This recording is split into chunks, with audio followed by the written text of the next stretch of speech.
بسم اللہ الرحمن الرحیم۔ رمضان کا بابرکت مہینہ۔ رمضان کا بابرکت مہینہ ہمیشہ ہی خیر و برکت لے کر آتا ہے۔ جس طرح ظاہری موسموں میں ایک بہار کا موسم ہے، اسی طرح روحانی کائنات کا موسم بہار رمضان ہے۔ کتنے خوش قسمت ہیں ہم جن کی زندگیوں میں ایک بار پھر یہ روحانی بہار آئی ہے۔ یہ مہینہ ہمارے لیے صرف خدا تعالیٰ سے فضل سمیٹنے کا مہینہ ہے، بلکہ اپنی روحانی اور اخلاقی کمزوریاں دور کرنے کا بھی مہینہ ہے۔ اللہ تعالیٰ قرآن کریم میں فرماتا ہے کہ یا ایہا الذین آمنوا کتب علیکم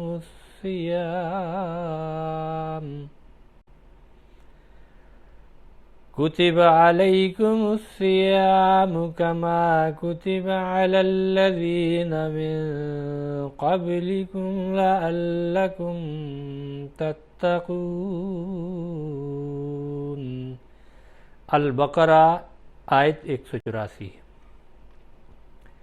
اے لوگو جو ایمان لائے ہو، تم پر بھی روزوں کا رکھنا اسی طرح فرض کیا گیا ہے جس طرح ان لوگوں پر فرض کیا گیا تھا جو تم سے پہلے گزر چکے ہیں، تاکہ تم روحانی اور اخلاقی کمزوریوں سے بچو۔ رمضان المبارک ایسا پیارا مہینہ ہے جس کے استقبال کے لیے آسمان پر بھی تیاریاں ہوتی ہیں اور جنت سجائی جاتی ہے۔ چنانچہ حضرت صلی اللہ علیہ وسلم فرماتے ہیں، ماہ رمضان کے استقبال کے لیے یقیناً سارا سال جنت سجائی جاتی ہے، اور جب رمضان آتا ہے تو جنت کہتی ہے کہ یا اللہ اس مہینے میں اپنے بندوں کو میرے لیے خاص کر دے۔ بہقی شعب الایمان۔ رمضان میں حضور صلی اللہ علیہ وسلم کی عبادت۔ حضرت عائشہ رضی اللہ عنہا فرماتی ہیں کہ رمضان میں تو آپ صلی اللہ علیہ وسلم کمر ہمت کس لیتے تھے اور پوری کوشش اور محنت فرماتے تھے۔ حضرت عائشہ رضی اللہ عنہا سے ایک دفعہ پوچھا گیا کہ حضور صلی اللہ علیہ وسلم رمضان المبارک میں رات کو کیسے عبادت فرماتے تھے؟ فرمایا، حضور صلی اللہ علیہ وسلم رمضان میں اور رمضان کے علاوہ ایام میں بھی 11 رکعتوں سے زائد نہیں پڑھتے تھے۔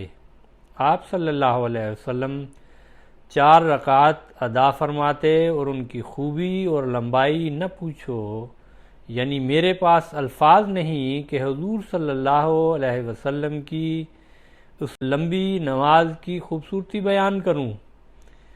پھر 4 رکعتیں پڑھتے اور ان کی خوبی اور لمبائی نہ پوچھو، پھر 3 رکعتیں وتر پڑھتے۔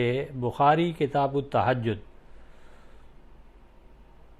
پیاری بہنوں، ہمیں چاہیے کہ سنت رسول صلی اللہ علیہ وسلم پر عمل کرتے ہوئے اپنی عبادتوں کی طرف خاص توجہ دیں، کیونکہ جب رمضان آتا ہے تو گھریلو خواتین کی کھانا بنانے اور اس کا اہتمام کرنے کی طرف توجہ زیادہ ہو جاتی ہے اور عبادت میں کسی حد تک کمی آ جاتی ہے۔